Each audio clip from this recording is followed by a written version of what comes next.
ದಾಂಡೇಲಿ ಆಲೂರು ರಸ್ತೆ ಹೆದ್ದಾರಿಯಲ್ಲಿ ನಿಂತಿದ್ದ ಲಾರಿಗೆ ಬೆಂಕಿ. ಹಳಿಯಾಳ ಬಂದೋಬಸ್ತ್ ಕರ್ತವ್ಯ ಮುಗಿಸಿ ದಾಂಡೇಲಿಗೆ ಹಿಂತಿರುಗಿ ಬರುವಾಗ ದಾಂಡೇಲಿ ತಾಲೂಕಿನ ಆಲೂರ ಸಮೀಪ ಹೆದ್ದಾರಿ ರಸ್ತೆ ಪಕ್ಕದಲ್ಲಿ ನಿಂತಿದ್ದ ಲಾರಿ ಒಳಗಡೆ ಬೆಂಕಿ ಕಾಣಿಸಿಕೊಂಡಿತು.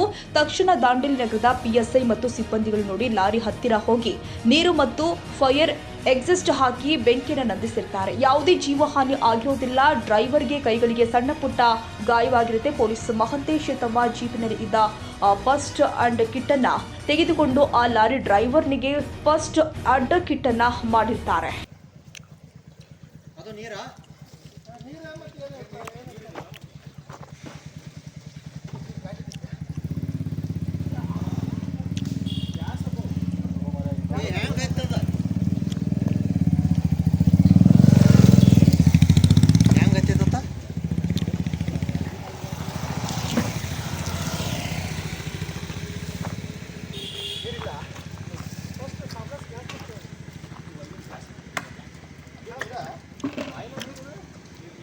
ಆಯಿಲ್ ಹಾಕಿಕ್ರಿಪ್ಪ.